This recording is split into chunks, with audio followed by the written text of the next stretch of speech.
So let me give you an overview of what we're doing today. As I said, we're doing this mostly on the whiteboard. We're going to cover two main things. We're going to cover sharing your GNS3 server on an internal network. We have an open mic, and then external as well. So what we mean by internal versus external is on your internal switch, you have, let's say, two computers, one good computer, one bad computer. Let's say we got a switch right here. You got PC1, you got PC2. You want to share the connection between both of those. We're going to talk about what is required and the things you need to open up. Now for the external, this is going to be, you've got the router connected up to the internet.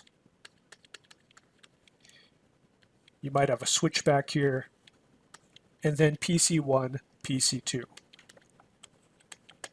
All right. So why do we start with talking about the internal? Well, if you can't share internally, then you're never going to get to this part here. So that should be pretty obvious. So we're going to make things work internally. We're going to talk about how to do it internally, and then we're going to move on to external. Okay. Erase all that stuff. I probably could have just dragged a box around everything, but that's all right. We'll do it caveman style. All right, so let's talk about a little bit about GNS3.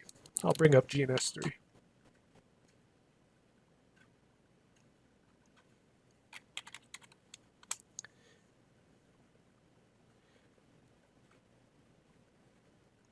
GNS3 is firing up. So when you start up GNS3, you're going to see something like this. Now I've changed the theme of this guy right here. And so I'm using the legacy, kind of like the old-fashioned theme, right?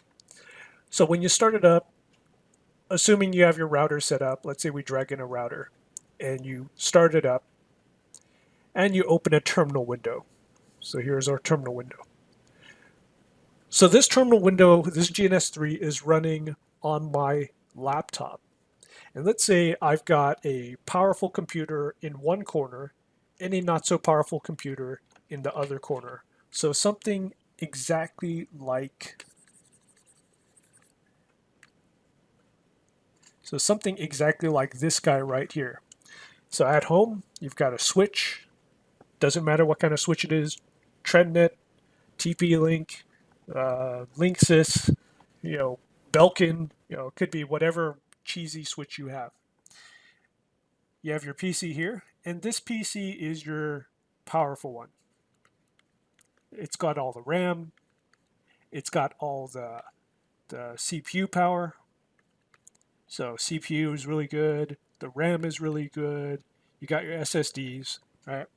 But it's noisy. It's noisy. It's loud. It uses a lot of electricity. So you keep it in the corner. Over here, you've got another PC, PC2. And this is, let's say, a laptop. Not as powerful, but easy to use, easy portability and stuff like that. So what you want to do is you want to access the GNS3 that's running here from your other computer, right? That's what we mean by sharing internally. This is your LAN, your internal network. Okay. So what we have on GNS3, right here, we've got our terminal window running, everything. You need to first allow sharing through the edit and preferences setting. We have an open mic, edit, and preferences. I'll just kill it here. Okay, so what you do is you go to edit, preferences, and over here you're going to see a couple windows, but you're going to go to the left-hand side. You're going to see general, server, packet capture, all that stuff. You're going to click on server. And now with the new GNS3 1.4, 1.41, all that good stuff, you're going to have more tabs here, but the tab that you're interested in is going to be this guy right here, which is local server. Local server. And there's this guy down here called allow console connections to any local IP address.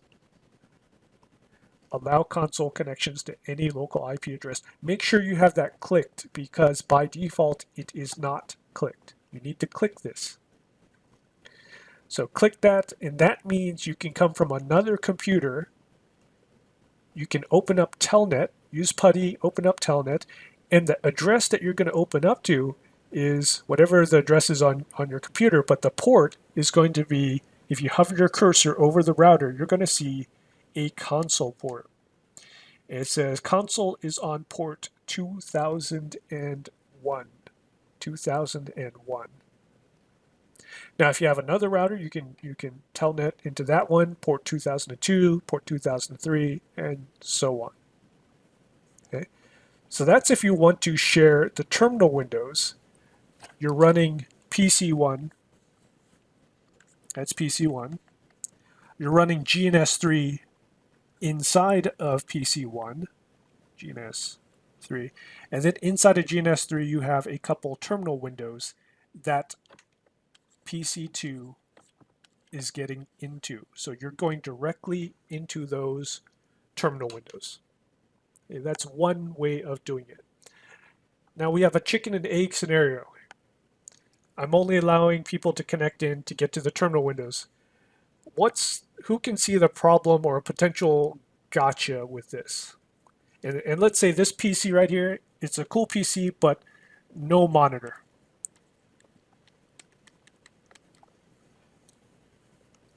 Okay. You don't have a monitor on the PC, and let's say no keyboard too. You're running this in what we call headless configuration.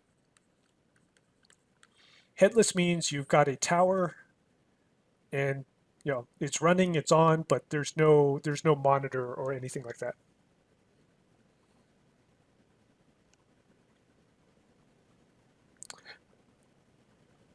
Okay, so this isn't really, it is remote control, but it's remote control after you have to actually sit in front of this guy and start GNS3. Someone has to start GNS3 on PC1, start the topology, drag in the 5 routers or whatever it is, and then that's when PC2 is able to get into that terminal window. That's if you're doing it the Telnet way. Another way we can share our server is assuming we have Windows 10.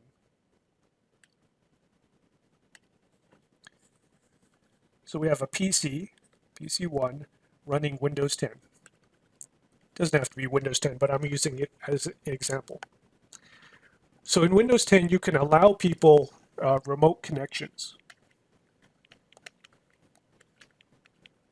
And I'll put out a PDF with instructions on that. You have to allow remote connections. Actually, what you can do is you just hit the Windows key and you type in remote allow, actually it's allow remote connections, allow remote access. So allow remote access. You go to Cortana or you hit the Windows key, allow remote access. You get a window and there's a checkbox there basically saying, do you want to let people connect? After you do that, what we can do here is we got PC2 and we assume that some router down here is giving us an IP address.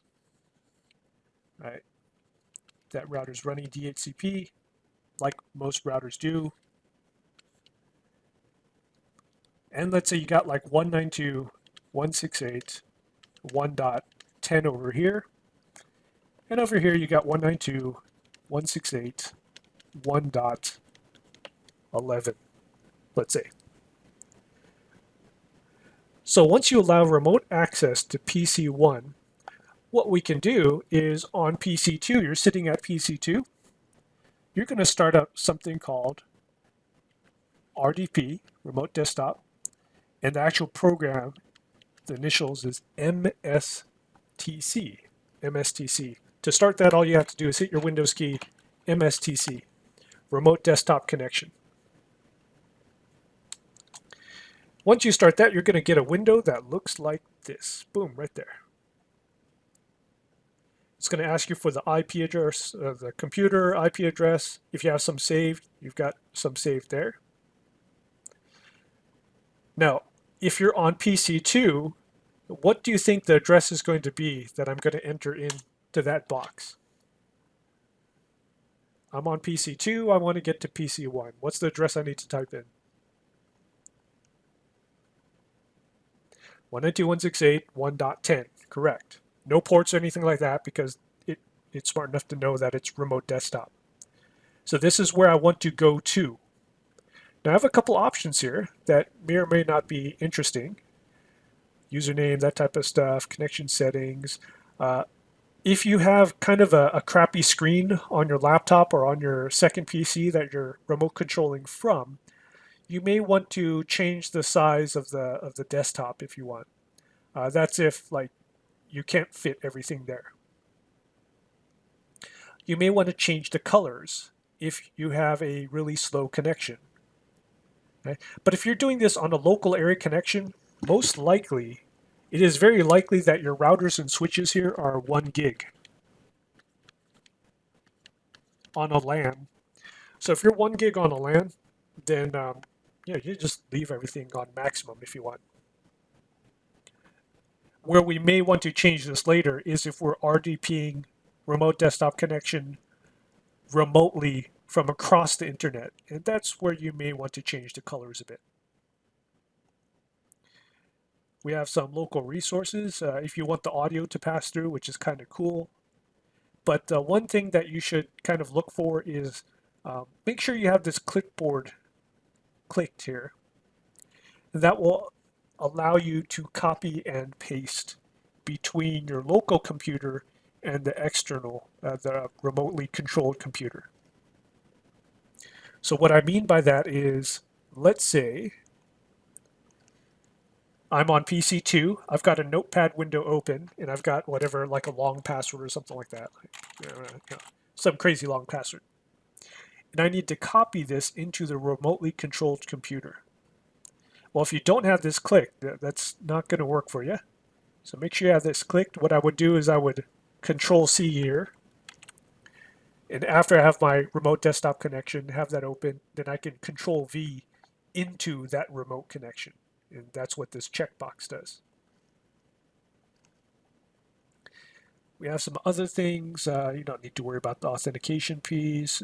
Performance. Yeah, you can. I usually just leave it on automatic, but you can kind of tweak this a little bit. And this will control stuff like the fading and the how smooth the video is and all that good stuff. Right, so that's remote desktop connection. If you're on this machine here, you're on this guy right here, you need to allow remote access. Just hit the Windows key, type that in, allow remote access, and there'll be a checkbox for that. That's on the computer you're trying to remote control into.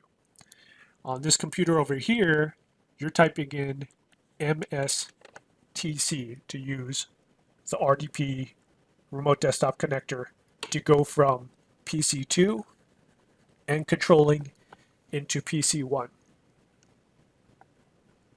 Now what you're going to see here is the first time you use this, you're going to freak out a little bit because if you have the monitor connected here, so say you have the monitor connected there and you were logged in, as soon as PC2 RDPs into PC1 and successfully puts in like a username and password, this is going to blank out. It's going to go back to like the Control-Alt-Delete screen because Windows 10 is a consumer operating system that allows one user at a time. So when they say Windows 10 is multi-user, it's kind of true because it's multi-user as long as you don't use it at the same time. So you can have different profiles, log out, have someone log back in. That's fine. But you can't have two people logged in at the same time. If you want to have that ability, then you're looking at Windows Server. Windows Server 2012 or whatever the latest version is. Then you have multiple terminal session window or terminal session licenses available. So you could have like 2 people, 3 people, and so on at the same time. But for Windows 10, it's one at a time. Now, when you remote connect, this is going to be a complete control of the entire computer. Absolute control. So GNS3 is not running.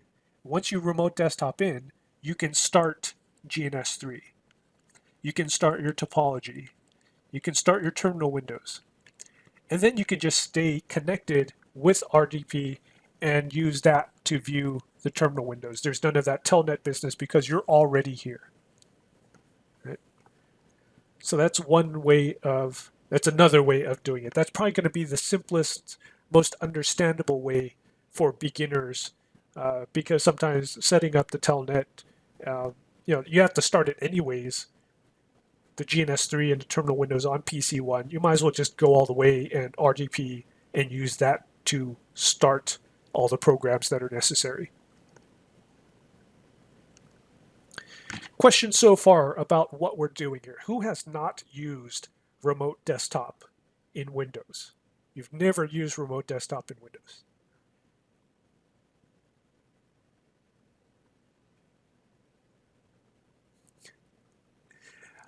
You're having trouble with the audio because you haven't connected.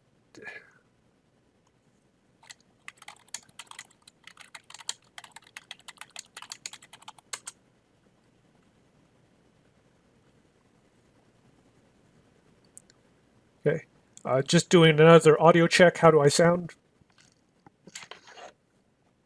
Okay, everyone else is saying good. And the person having audio finally figured out how to connect it, so that's good. Okay, so any questions so far about this specific scenario of using remote desktop to connect?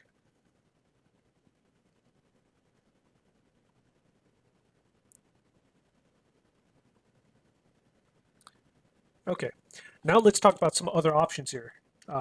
Remote desktop is probably the easiest way for you to connect from PC1 to from PC2 to PC1. That's PC1, PC2. We're still talking about our local connection. So this is our switch at home, right? So we talked about RDP. RDP, it's built in, it's free, and it works pretty well. It's not too bad, right? It's not bad at all. We do have some other options. We have the classic VNC. So you can install free program VNC, tight VNC, real VNC.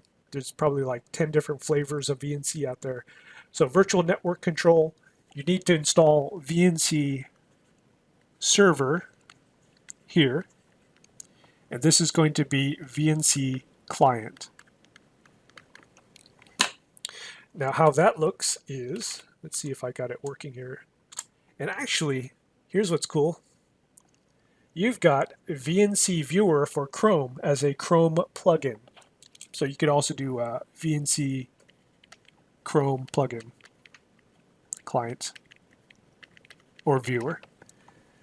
So that's pretty slick. This is built into your browser, and you just put an IP address and a port, and then you connect to it. So a lot of people actually don't know about this. So actually now that I think about it, let's see if there is a RDP Chrome app. Looks like we have one. Look at that. So here, it looks like you can download a RDP Chrome application so that when you want to RDP, you don't have to type in MSTC. I mean, you're too lazy to type in MSTC. You could just open up Chrome and use a plugin within there to RDP across, which is pretty cool. Okay, so VNC is pretty cool. Another way you have is, like someone said, Teamviewer is another really good program. I actually really like Teamviewer. You can download it for free. You have to install Teamviewer here and Teamviewer here. And you're going to allow control. And it's going to give you kind of like almost a phone number looking thing. Kind of like a number.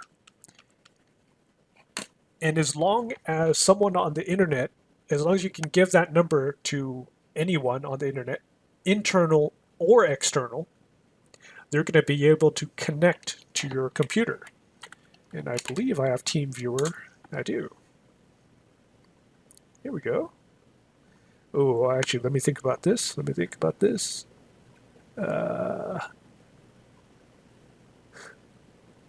Hmm. Let's see. There's a way I could do this. Hold on. Hold on. We could do this. I'll take a screenshot.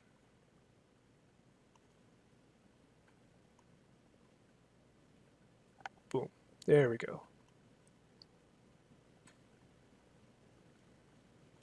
Okay, there we go. Okay, so when you start up TeamViewer, it's like a really super simple program to install. Once again, it's free. I think they just came out with a new version that's even better. So what you do is you can see it's split into the left and right columns. We have allow remote control, and then we have control remote computer over here. So if you're controlling computer, you're going to put in the number here. If your PC1, you want to let someone control you, then you're going to you'll be given a number, and that's what you input on the other computer in this box here. So it's pretty nice. Another cool thing about TeamViewer is it does work through the internet. It is pretty awesome with that. But the new version does this cool trick. So if you're remote controlled from here to here, so that's the server, and this is the viewer. There's a button at the top that lets you flip the controls. So you click basically flip controls, and now what happens, it automatically turns it around, and now you're the server over here, and that's the viewer. So it could be useful in certain situations.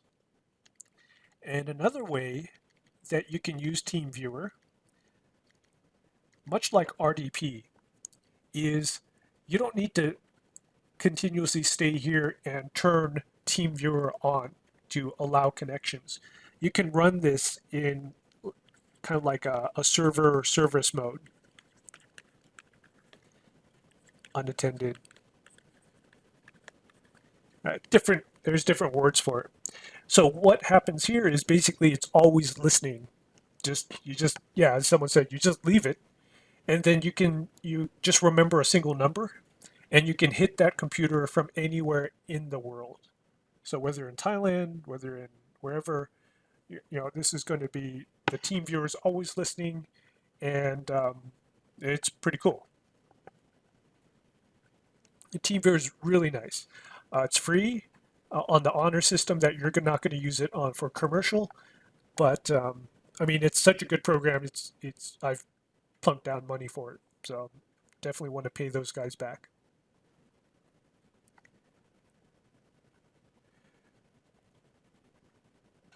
Now, I'll let you think about this for a couple seconds.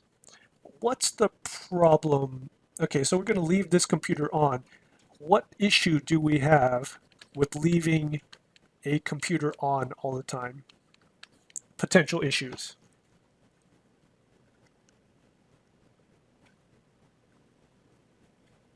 Energy, yes. Energy costs. So money.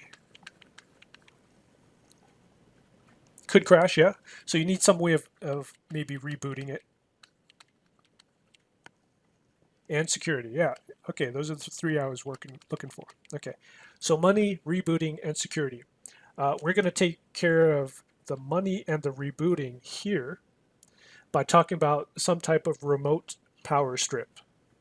So remote power strip, if we go to Amazon, I'll show you the one I got. You don't need to get one, but it's going to make your life a lot easier because if you're at work and the computer crashes, there's no way for you, if you don't have a remote power strip, then there's no way for you to boot it other than coming home.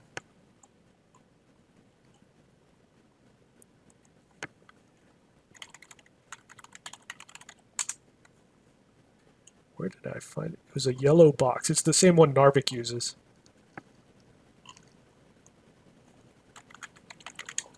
Power strip. I'll have to find it. But basically, it looks like a big, giant, kind of looks like this, but it's got an Ethernet jack in it. So on the side, it's got an Ethernet jack. It will connect into your router. It will get an IP address. And what we can do with this remote power strip is connect that up to PC1. So the power plug connects to PC1, and then connected to the switch, we have an Ethernet port. Let's say Cat. It doesn't need to be Cat 6 or Cat 5. It's just Cat 5 is fine. So we have a IP address here.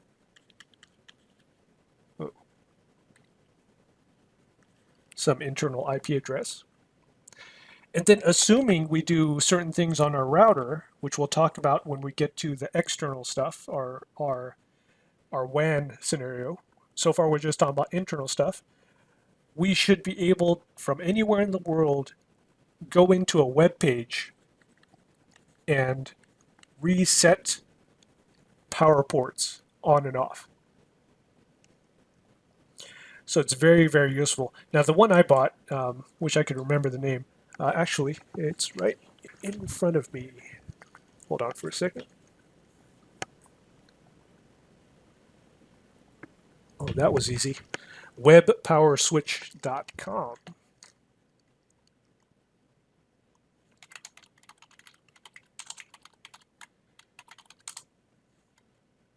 There we go. Wow. Really? What website in the world still plays music when you get there? Okay, I'm not going to that website. So it's a black and yellow box. It's got depending on the model, it has 4 to 6 power slots, and each one is controlled by the web page. So it's pretty awesome. What's the cost of that? I can tell you. Hold on for a second.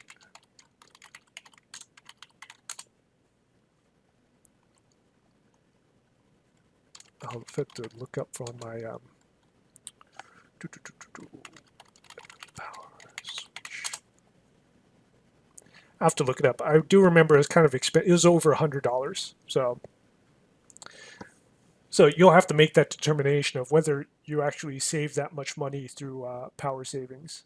Digital loggers, yeah, that's it.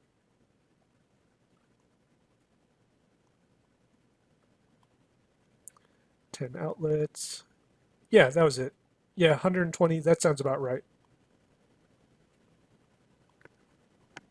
Another cool thing about it is you can group them together, so you could like turn on in one shot. You could turn on ports 1 through 4. You could designate them however you want. You could also schedule stuff as well. So with the remote power switch, you're going to be taking care of the money issue. Of course, it's going to cost you a little bit of money up front, but hopefully you get that back in savings, and it's going to allow you to reboot, which is pretty nice. Now, as far as security, that is a problem. We'll talk about in the wide area connection scenarios how to set that up on the router. So on the router and the firewalls, what things to do. We'll talk about things like jump boxes to maybe mitigate the security risk.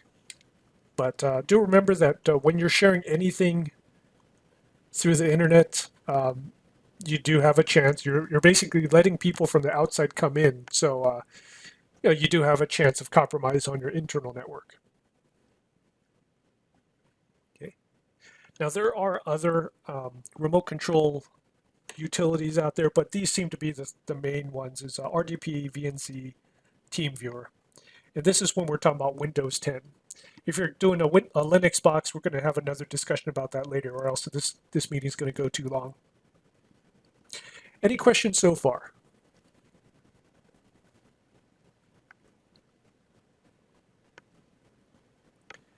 So I'm a big fan of Teamviewer. I'm also a big fan of RDP. I mean, Teamviewer is basically, I look at it as RTP on steroids. It's got lots of nice and bells and whistles. It's still free. Oh, another thing that Teamviewer does is file transfer. So if you want to transfer files to the other guy, it will do that for you. Yeah, it works on a lot of different operating systems. For RDP, there is RDP viewers on Macs. You just have to download it through the Mac store, and then VNC works on pretty much anything as well. Does voice and video work as well? I do believe TeamViewer doesn't TeamViewer let you talk? I thought for sure. Yeah, I thought for sure TeamViewer.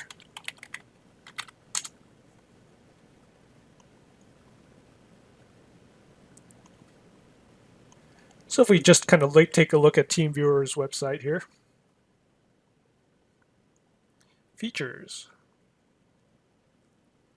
What version are they on? High security, maximum compatibility, features in detail, multiple platform. Oh, here we go. Chat. So you got a chat window, remote audio and video, high definition. You can record the session. So this is RDP on super steroids. Remote control, wake up on LAN, remote printing. You got everything here.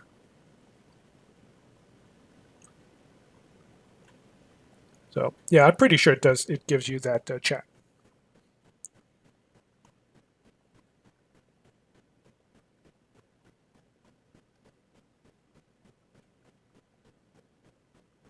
Okay, taking a look at their meetings.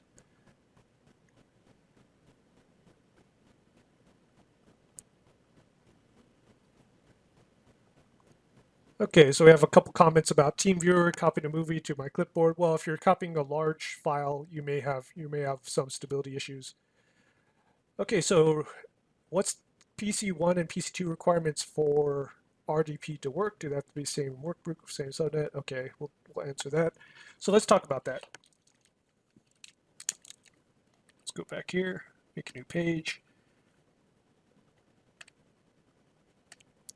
PC1, PC2.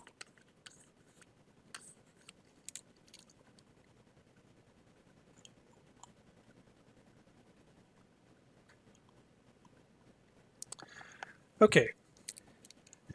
If you're on a LAN connected by the same switch, I hope to God that you will be on the same subnet because you're coming off the same router. And this will also be similar if you're coming off one of those Best Buy, router/switch types. So you're going to be on the same subnet. You don't have to be on the same subnet, but as long as you can ping or you can reach from one to the other and you're allowing the RDP protocol, you will be fine. So on an internal LAN, if you know the host name, that will be fine too. I mean, trying to remember the IP addresses can be weird, but let's say the host name is Humster. Then all you need to do is type in Humster and you'll get there without the IP address. So as long as you can get to that IP, you'll be fine. But that's kind of a moot point when you're in a LAN scenario because this is all going to be like 192.168.1 or 162.16 something. Things get a little bit more complicated when we go into the wide area scenario. Okay, so let's talk about the internet. You want to access it from the internet. Now, the reason we took the time to talk about this internal scenario is, a lot of people kind of skip that part. They want to go straight to the internet part, and they horribly die after that because you got to start with the basics. So what we're looking at here is we got the internet here, the net. It's connected to some type of, you've got a modem, DSL, cable modem, whatever. If you got FiOS, that thing I think is called an ONT, optical something network terminal or something like that. So this stuff you don't control, connected to a router / switch, and then maybe you're lucky you have a switch here.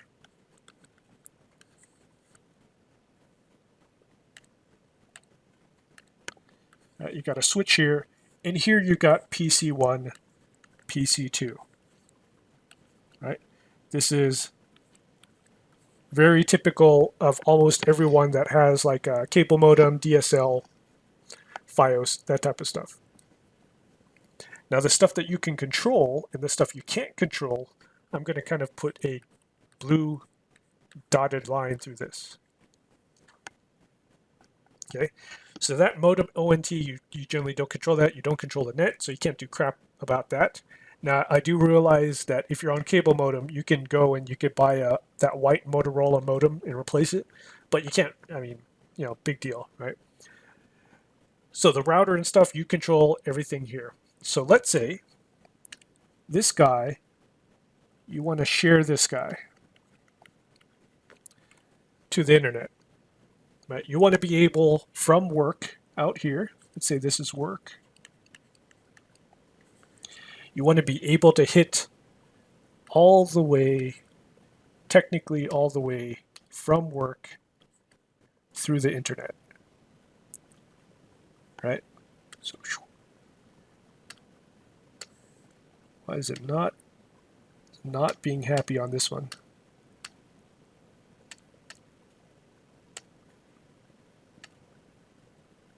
Okay, so from work back to your home. So we have a couple issues here. Our first issue is going to be very interesting. Our first issue is going to be with your IP address, your external IP address over here. See, because everything on this side is going to be private IP.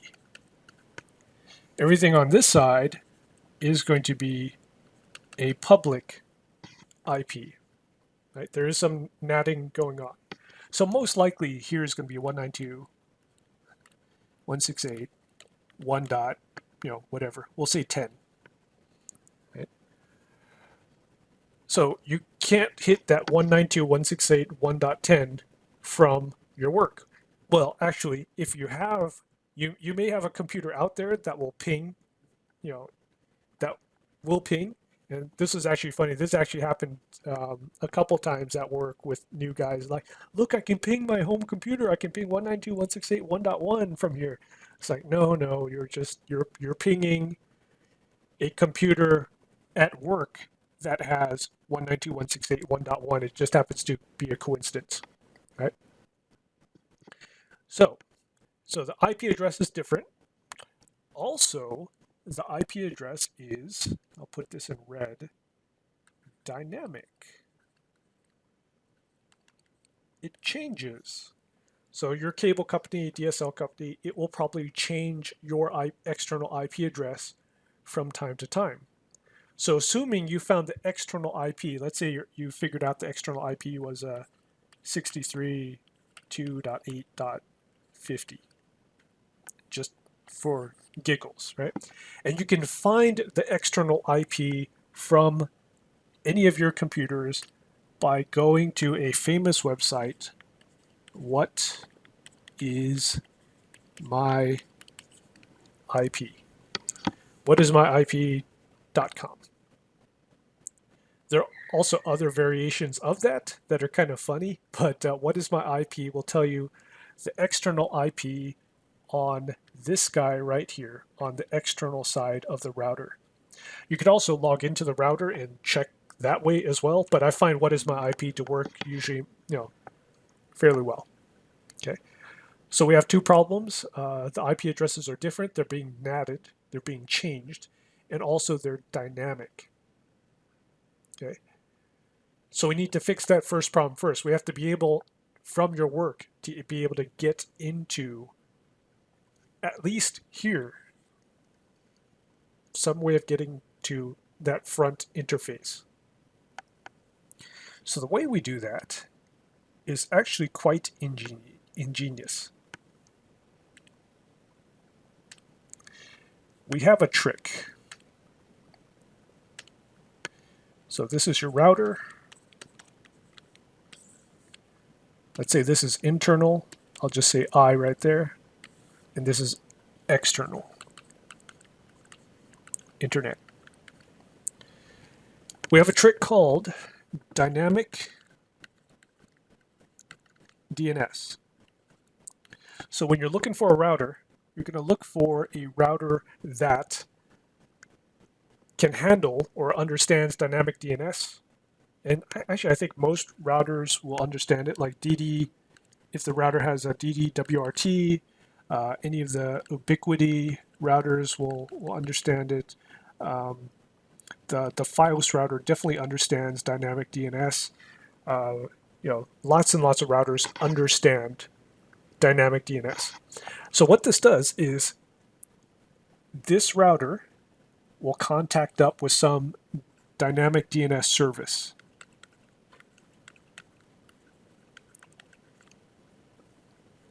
Okay. It could be DynDNS, that's one service. It could be NoIP, could be another service. There's like, I think, a couple of them out there. DynDNS used to be free, but now it's like, I don't know, it's like $10 a year or something like that. They charge you some money. I think NoIP is free. Yeah, DuckDNS, it's another one. So what the service does is, if the router recognizes that the IP address has changed, it's going to shoot that up, tell the dynamic DNS.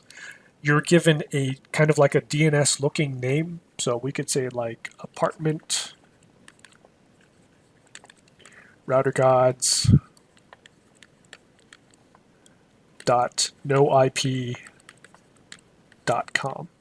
And when you sign up, you can like make cool names. Fubar.com, something fubar.com, you can make really cool names. And then all you have to do is remember that name, no matter if the IP changes here. So let's say IP1 has changed to IP2. As soon as it changes, the router tells the service updates the pointer. And you can kind of think of it as it's just basically a big Excel spreadsheet. So it's a name and an IP. So name X now has this new IP. Same name, IP has changed, just update it. Just a big Excel spreadsheet. That gets us to the front of the router. Okay. Questions about the dynamic DNS?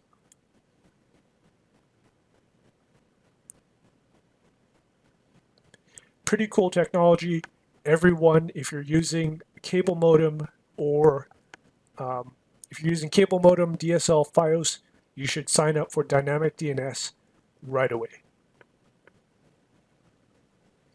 This is one of the interview questions I ask certain people is, have you ever shared your home computer through the internet? If you tried to get to your home computer right now, could you do it? And then ask them how they did it. Did they use dynamic DNS? Explain it a little bit. We'll talk about firewalls and stuff like that. You can go to dynamicdns.org. I think it's $10, $10 or $20 a year, or you could use the free one. Okay. Now we've talked about you can now get to your router. So here's your router. There's your internal. There's your external. I'll just say E. There's I. So we can get here. We're good. Checkbox. We can get to the external interface. But we can get the external interface. We have not yet told the router here two things. Well, it's great you can get to the external interface, but what's the actual final destination? Right? Final destination. Do we have a port? What port do we want to get to? And also, do we even allow or deny? Do we allow you to go in? Do we deny you to go in? Because this router is also kind of like a firewall as well. So this is a router and firewall. Right? So step one is to get there. That was through dynamic DNS. Step two is to allow or deny the traffic. Okay. So we would say something like allow, if you're using RDP, allow RDP to 192.168.1.10 or something like that. Port forwarding. Now, what's going to happen here is you're sitting at work, you type in MSTC, some dynamic DNS name. It's going to fling you over to the external interface. The router looks at you. You said, okay, I'm going to allow everything RDP going to here. And you've got PC1. Great. That is awesome. However, this guy in Russia also just hit your external IP using RDP. What's going to happen with that?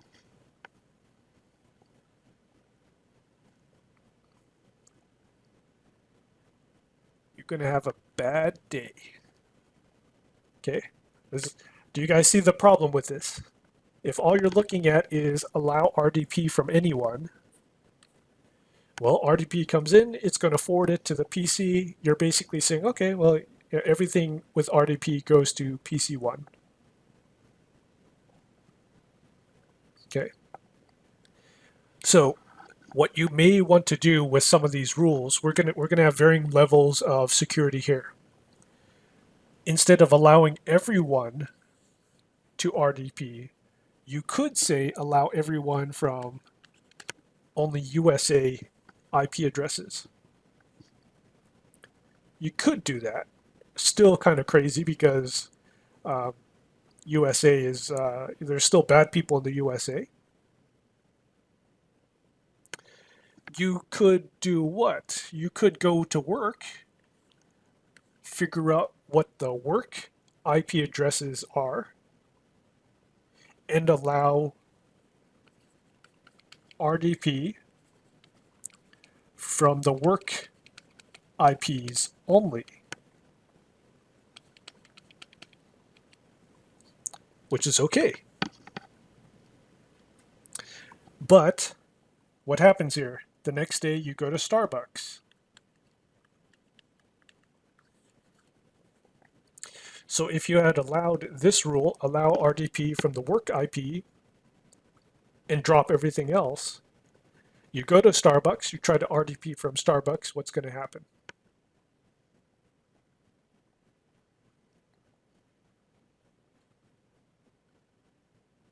It's going to fail because you're coming from a different IP. Yep. So that's a no-go, right? So it looks, someone has already said it. We want to set up a VPN. That's the ticket for us to get in. So the beefier routers, the better routers, have the capability to set up VPN tunnels, which are really awesome. So you're at work on your work computer. This is the router/firewall, and this is PC1. And let's say right here is 192.168.1 dot whatever, 1.x, and this is .11. Right? Whatever your work IP is, whatever.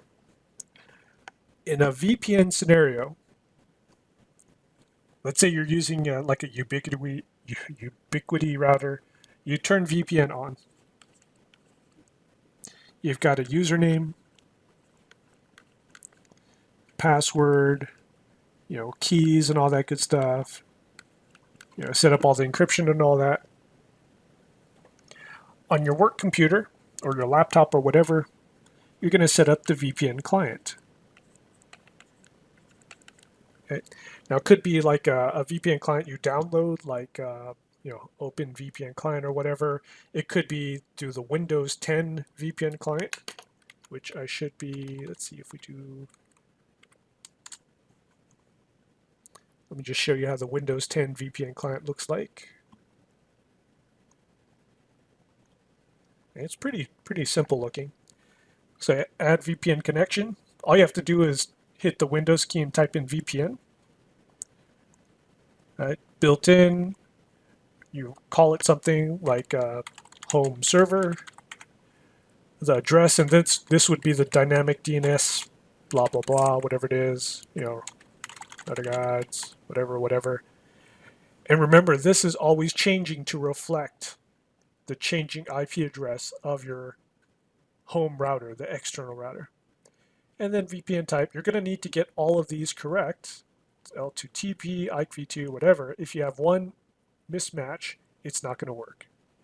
This is probably where people get VPN wrong, is something is not matching up. So what VPN gets you is once you establish VPN, you have a tunnel. This is locked down, and you are basically now part of this network right here. It's as if you were connected there.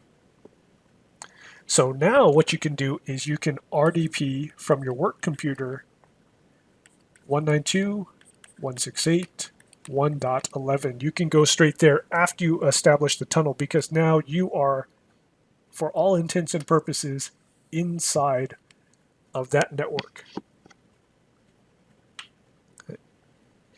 So that's one way, is just the easiest way is to find a router that does VPN,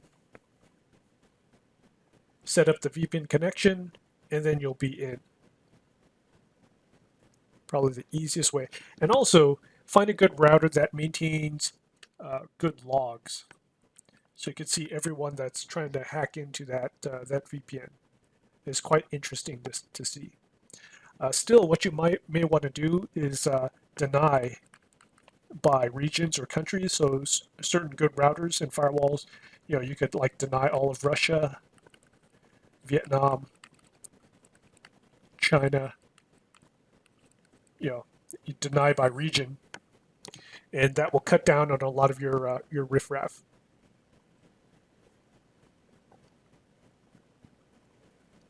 Okay, so that's using VPN. Highly recommend this method.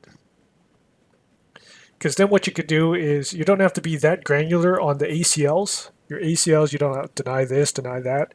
You just have like a regular generic ACL, but you're basically saying the username and passwords have to match for the VPN client and the VPN tunnel to establish. Okay.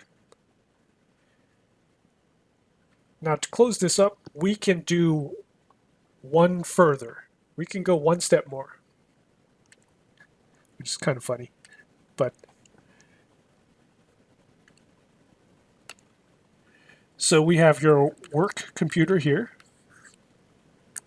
We have your router/firewall here. We have a server here, PC1. And now what we have is, we call this a Jumpbox.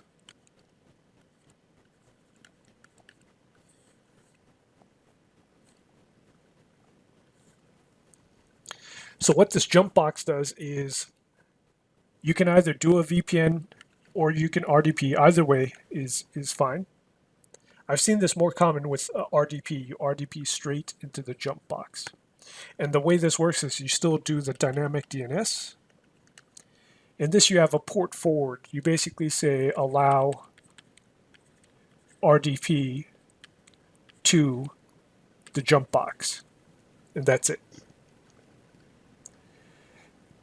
And this Jumpbox is something you lock down. You lock down with a lot of security, always keep it patched and all that stuff. And then what you're saying is you probably will have another firewall here, or you have a firewall running on your server. you only accept RDP from the Jumpbox. Only accept RDP from the Jumpbox. So you'll see a lot of companies use Jumpboxes, a lot of hosting companies, and the reason for a Jumpbox is couplefold. It's easier to secure this, easier to secure one point,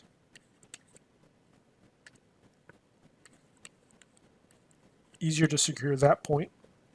Also, you have to think about employee changes.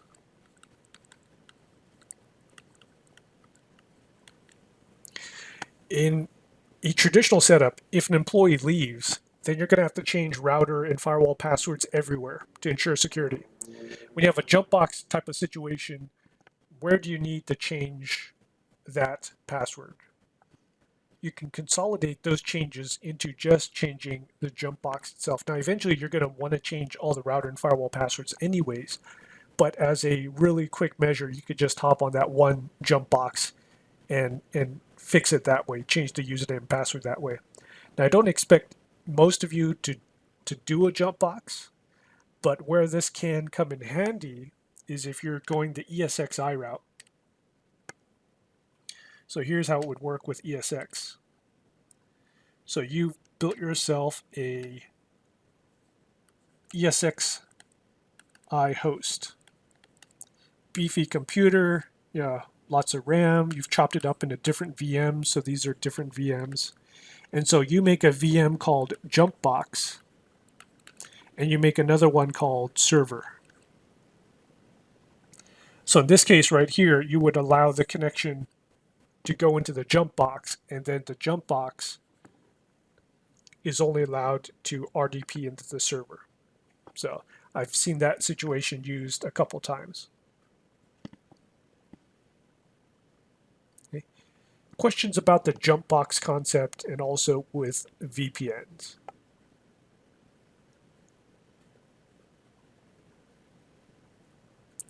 Good router choices. The Ubiquiti router I've had really, I mean, for $50, that's a pretty decent router, and you can get that through Amazon. It's the Edge X and the Edge router. UBNT is the actual website. So if you go to products, you scroll down. The Edge router X and the Edge router Lite. I think I got the X. They also have a PoE. Edge router X is the one I have actually. So this is a 5-port. It's got a PoE pass-through, which is kind of a funky port. It's $50. It basically runs Linux, very configurable. It's got a nice, fairly nice GUI, easy to set up, does VPN just fine.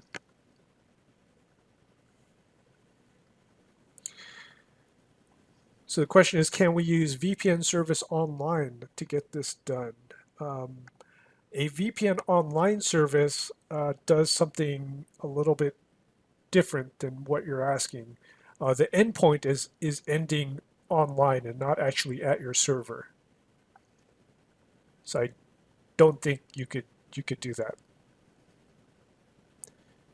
You're actually going to have to run the VPN yourself, the VPN server yourself. Another option people do is, yeah, so instead of, that actually brings up a good point. So you have a router firewall here. You don't have to run the VPN here. You don't need to run the VPN here. You can actually run the VPN here as like Viata or something like that, some type of router image or firewall image that runs VPN. And then from here, you can jump into the Jumpbox in the server. So run it inside of ESXi. So that's another option.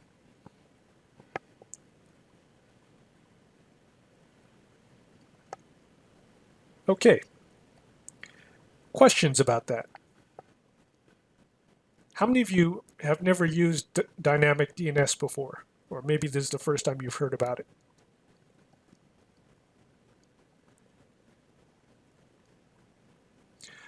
There's different ones you would run this as a if you want VPN and run it inside of ESXi, you'd be looking at something like Viata. Basically, you're running a software firewall.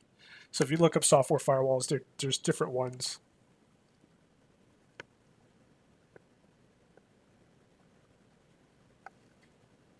Okay, so yeah, you should get a dynamic DNS anyways because it's easier to remember the name versus the IP address. And of course, if the IP address changes, you're screwed if you don't have dynamic DNS.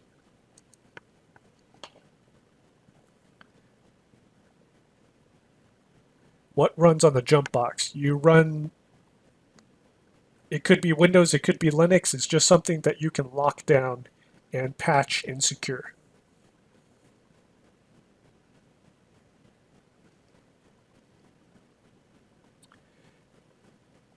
Any other questions? So remember, when you're doing this,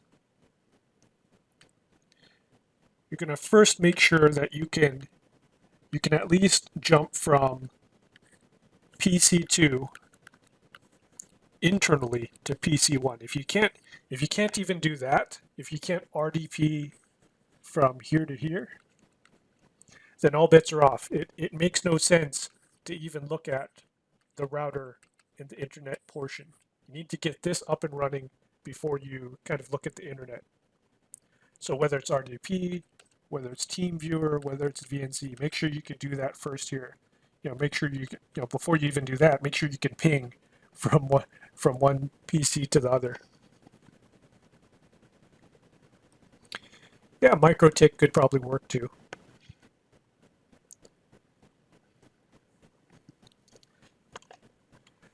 I mean, when you're going on Amazon.com,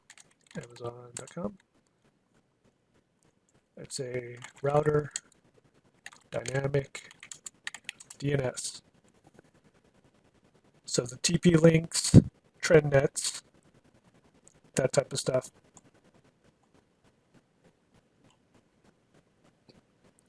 And that should help you guys out. But the Ubiquiti will also work.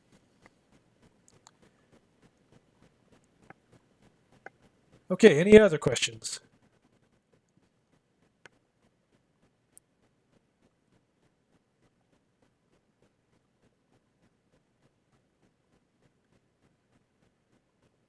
Cool. Hopefully that helps you guys out. On the YouTube channel, you're going to see more videos about, I got to do a video about putting together that shuttle. Also, the Skylake Intel NUC came in. I'm just waiting on the 32 gigs of RAM, but the SSD came in, so that we're going to do a review about that. Install ESXi. I mean, pretty cool Intel NUC with 32 gigs. And then we'll have some more like kind of like performance tuning of GNS3 and stuff like that. Question is, do we have to buy the Viata software? You don't have to buy it, it's free. We can, it's going to be a little bit more complicated because in that situation, what you're having is you've got a rack of gear. Say switch, switch, switch, switch, router, router. So you got you have a bunch of computers, and there's a couple ways you can do this. You could actually put a PC in front of it, and you could put a switch here, boom, and kind of do something like that. You could put what's called a terminal server, and this has console cables going everywhere. You could also buy specialized console servers, which may be the ticket actually. Console servers. And a console server, I'll show you a good one, which is Open Gear. It's kind of pricey though.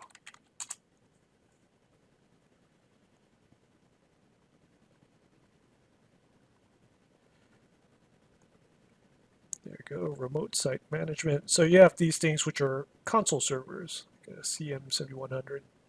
This is going to be pricey. All right, so if you look at the back, you've got a lot of ports for serial cables. And each one of these would be a console cable to a Cisco device. So what you would do in this case is you would set up your router or your firewall to forward to the console server. Console server is going to have its own username and password. Once you log in with the username and password, then you're into your stack of stuff. And a lot of the console servers also have remote power as well. So you're going to plug the power into this and basically have one box that controls everything. So that's how most people, not most, but a lot of people are doing it. You don't need the console server, it just makes your life a lot easier. Because if you somehow hack into the console server, it's not the end of the world. You can like erase it pretty easily, reset it. A little different story if you put a PC there and someone hacks into it, could cause a lot of more grief.